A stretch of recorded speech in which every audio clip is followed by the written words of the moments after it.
प्रणाम साथियों, स्वागत है आपका हमारे YouTube चैनल पर। हम ग्रहों की आपस की मैत्री के विषय में चर्चा कर रहे हैं, जिसका ये आज ग्रह मैत्री के लिए अंतिम वीडियो है, जिसमें हम पंचधा मैत्री के बारे में बात करेंगे। हमने नैसर्गिक मैत्री समझ ली, जो ग्रहों के अपने स्वभाव के हिसाब से उनकी आपस की मित्रता है, जिसमें ज्योतिषीय नियम को भी हमने समझा। हमने ज्योतिषीय नियम के अनुसार कुंडली में तात्कालिक मैत्री भी समझ ली कि कैसे तात्कालिक मैत्री होती है, कि जब भी कुंडली में जो ग्रह जिस भाव में बैठा है उससे दूसरे, तीसरे, चौथे, 10वें, 11वें और 12वें भाव के जो भी ग्रह बैठे हुए हैं वो मित्र हैं, बाकी सभी ग्रह शत्रु हैं। अब पंचधा मैत्री को हम पंचधा मैत्री क्यों कहते हैं? इसमें हम मैत्री को 5 रूप में अलग अलग देखते हैं। कौन कौन से रूप हैं? अतिमित्र, मित्र, शत्रु, अतिशत्रु और सम। अब इसको देखने का तरीका उसको हम समझ लेते हैं कैसे होते हैं। आइए हम बोर्ड पर समझते हैं कौन कौन से हैं हमारे। सबसे पहले अतिमित्र, फिर आपस में मित्र, फिर सम, शत्रु और अति शत्रु। अब ये 5 अलग अलग संबंध हैं। इनको निकालने को ही, इनको देखने को ही पंचधा मैत्री कहा जाता है। 5 किस्म की ये आपस के संबंध हैं, जिसमें मित्रता, शत्रुता है। इसी को हम पंचधा मैत्री कहते हैं। उसको कैसे कैसे देखते हैं, देखिए, समझते हैं कि मान लीजिए हम सूर्य की बात करें। सूर्य नैसर्गिक मैत्री में चंद्रमा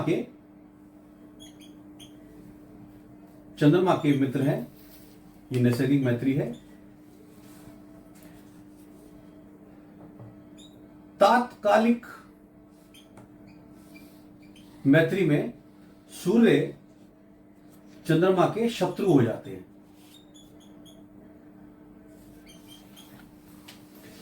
आप देखिए, नैसर्गिक मैत्री में मित्र हैं, तात्कालिक में शत्रु हो गए, तो क्या हुआ?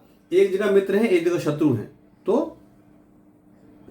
आपस में कैंसिल होगी मित्रता का संबंध। तो ये पंचधा मैत्री में सूर्य के आगे हम लिख देंगे कि वो आपस में सम है। अगर तात्कालिक मैत्री में भी चंद्रमा मित्र हो जाते तो नैसर्गिक भी मित्र हैं और तात्कालिक भी मित्र हैं, तो यह अति मित्र हो जाते हैं।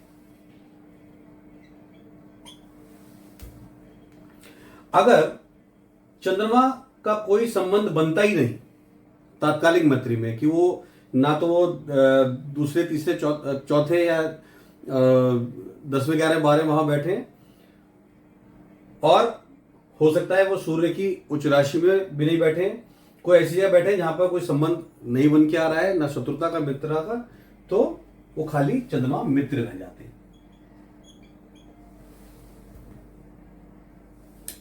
समझने की कोशिश करते हैं, दोबारा समझते हैं इसको हम एक और एग्जांपल के साथ। शत्रु किसको समझ लेते हैं। सूर्य के लिए शनि शत्रु है। सूर्य के लिए नैसर्गिक शत्रुता है शनि की, ठीक है।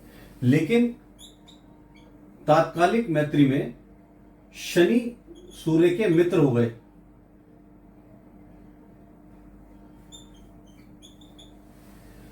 तो शत्रुता और मित्रता दोनों का, एक जगह मित्र है, एक जगह शत्रु है, तो ये कैंसिल हो गया रिलेशनशिप और सम रिलेशनशिप में आ गए। तो हम इनको, शनि को सूर्य के साथ संबंध सम में लिख देंगे। लेकिन अगर शनि भी तात्कालिक मैत्री में शत्रु भाव में आ गए, तो ये शत्रुता बढ़ गई, दोनों की, दोनों तरफ शत्रुता है, तो ये शनि अति शत्रु में आ जाते हैं। अब इससे ये हमें पता लगता है कि हम नैसर्गिक तो हम जानते हैं कि सूर्य शनि के शत्रु हैं, आपस में इनकी नहीं बनती है।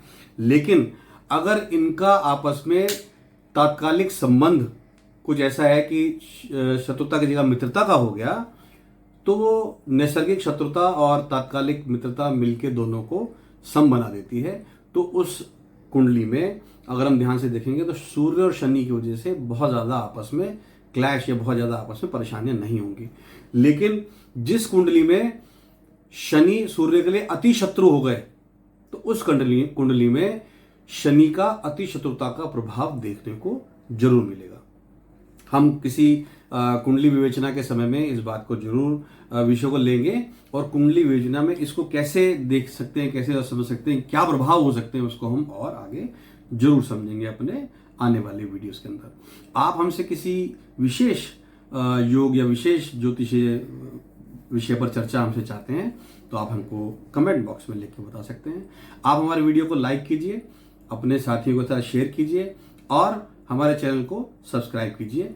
निदान प्रणाम।